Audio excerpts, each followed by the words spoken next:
Bọ̀sùn, àmọ́ pé kí èmi Akínlolú ṣe àìdá fún Bùkọ́lá, ó dayé àtúnwá kò lè ṣẹlẹ̀.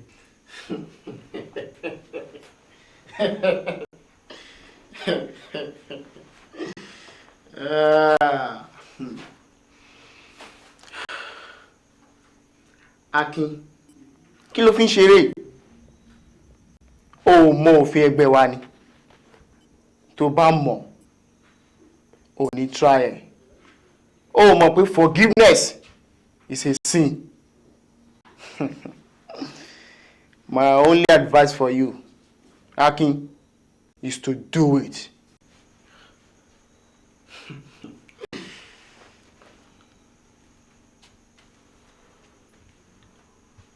Bọ̀sùn, ìwọ nìkan ni mo fi ọkàn tọ́. Torí ẹ̀ ni mo ṣe tọ̀ ẹ́ wá. Jọ̀ọ́, gbà mí nímọ̀ràn, kí ni kí n ṣe?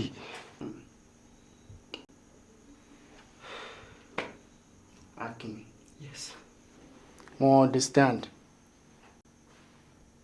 The only solution to your problem ó ní pé kó try láti rí pedican. I know him very well. O máa listen to advice tí o bá rí one-on-one. Kó súnmọ́, kó try láti explain fún pé ó ṣeé ṣe kó listen sí ẹ. Ọlọ́run jọ̀wọ́ wá gbé mi borí ìṣòro mi. Ọlọ́run jọ̀wọ́ wá gbé mi borí ìṣòro mi. Tíṣòro bá le kókó gẹ́gẹ́ bí irin. Tíṣòro bá le kókó gẹ́gẹ́ bí irin. Tàbákẹ́ pọ̀. Bàbá ẹ̀ sà. Báwo ni Ekes? Ṣé kò sí problem? Ẹ̀yin ni mo wá rí sà. Kí ló ń ṣẹlẹ̀? Ó dẹ̀ wà very important. Kò ń ṣe ọ̀rọ̀ ta ni máa dúró sọ ta wá sà. Jẹ́ ká wọlé dé.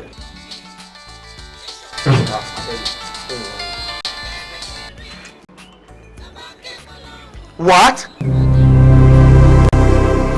Okay, ẹ ti mú. That is good.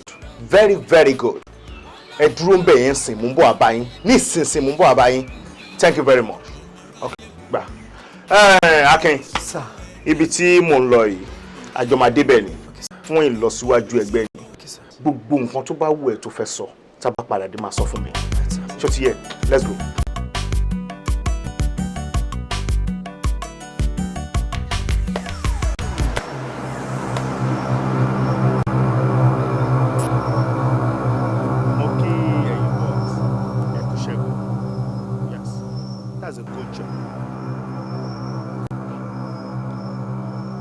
Jonathan, ṣó ti rí pé ẹgbẹ̀rún Samuel ò lè sá mọ́ Ọlọ́run lọ́wọ́. Àfi tí atẹ́gùn ò bá fẹ́ sí ẹ lára. O ní ọwọ́ èmi Dotman oníkàn ẹ̀. Virus. Well done, Joe. Mo ti sọ fún ẹ pé fẹ́fẹ́ lẹ́fẹ̀ẹ́ tìǹtìǹà ọba tún mẹ́rin kà mí. You are good. Mẹ́ríkà ẹjọ́ dúró lẹ́ẹ̀kú mi ṣe kó ṣàṣẹ ẹjọ́ dúró ẹjọ́.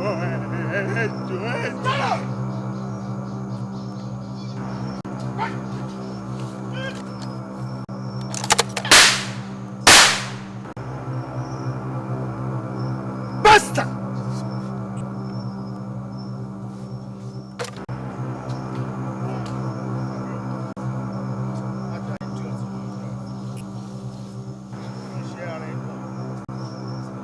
Wo má da stupid yẹn lọ. Ǹjẹ́ o mọ nǹkan tó ṣe? Ẹgbẹ́ gbéṣẹ́ fún. Ó kọ̀ láti jẹ́ iṣẹ́ tí ẹgbẹ́ rán. Ẹni tí a sọ wípé kó lọ execute. Bóyá yẹn jẹ́ àbúrò màmá ẹ̀ àbó mọ̀rí bákanbákan. The next thing fún láti ṣe ni pé ó lọ int ẹ̀. Ìyẹn sá lọ. Òun náà wá gbìyànjú láti sá lọ. Láti gbà yẹn ni mo ti ń wá. Tí mi ò rí. Ó ti wá gbàgbé pé kò síbi tí òun lè wà ní country. Kò sí any school tó òun lè wọ̀. Tí ojú èmi Dotman. I say Dotman tí ò ní rí. Àfi tí afẹ́fẹ́ ò bá kàn lára. Ǹjẹ́ o mọ ibi tí mo ti lọ mú wá? Caribbean praise. Ìlọrin ló ń jẹ́ bẹ́ẹ̀.